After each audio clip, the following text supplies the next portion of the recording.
Here's some tips to staying healthy in the classroom. First of all, I'm not a doctor. These are just some tips that have worked well for me over the last 25 years that I'm sharing with you.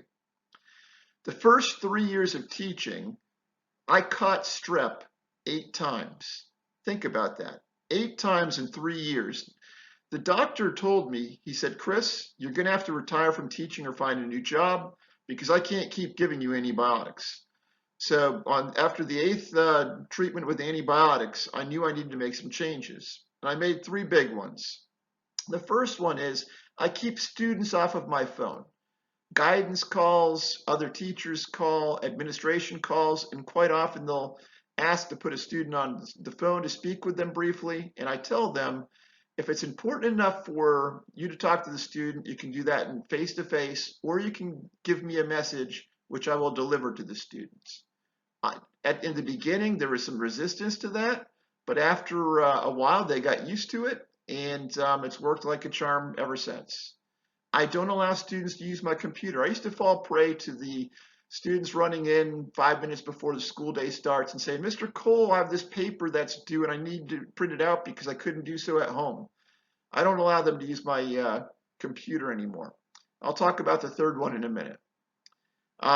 Wait 24 hours before grading papers. That gives you at least a little time for some of the germs to die. Obviously, some of the germs will last longer than that, but it gives me some peace of mind thinking maybe some of them will die. Go paperless where you can. Use computer programs and stuff if you can do assessments in that way. Use gloves when grading your papers. I always wear latex gloves when I'm grading papers. Train yourself not to touch your face. You would be stunned how often you touch your face over the course of a day without even thinking about it. So train yourself not to touch your face. Wash your hands frequently. Don't eat while grading. Here's the third thing that I changed after the first 3 years. I no longer sign planners. If a student needs to go somewhere and they need a pass, our passes at our school are in their planners. I have them fill out the request in pen. They bring it to my desk, and I have a stamp with my initials on it. I then take the stamp, put it in the ink pad, and stamp their planner so that they can go where they need to go. And then they go sign out. So keep that in mind. That way, I'm not touching their planner because when do they need to go to the bathroom? When they're not feeling well.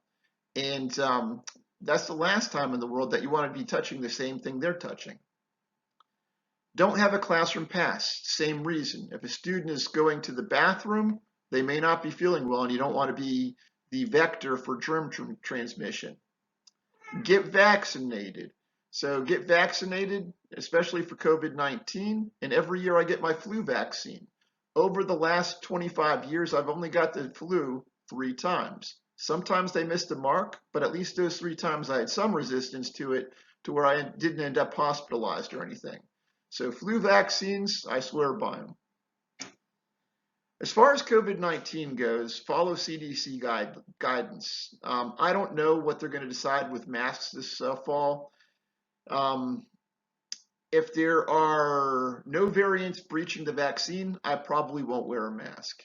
If there are variants out there that are breaching the vaccine, you can be assured I will be wearing a mask this fall. So follow CDC guidance on that, and we'll see what happens. The other thing is it's in your best interest if the students remain healthy. So teach them some sanitation habits. For instance, don't share earbuds. That's disgusting. Think about how disgusting that is where you're putting your earwax in somebody else's earwax and vice versa. Don't share phones. I tell the students all of this, and I really grossed them out by explaining to them all the germs being transmitted back and forth with both of those. Don't put your head down on the desk. You want to have students stay awake in your class? Hand them some sanitation wipes. Let them wipe down their desk, and when they're done looking at it, they'll never put their heads down on the desk again. Tell them if they're sick to stay home. I have students that drag themselves in there with fevers, and I tell them that this is not fair to the rest of the class. You need to go home, and we'll send them down to our clinic. And tell them not to share food and drinks. So this is a little crash course on what has worked for me over the last 25 years. I hope it works well for you. Stay healthy, especially in our current situation. If you've learned anything, please click the like button and consider subscribing to my channel. Thank you for your time. Colster out.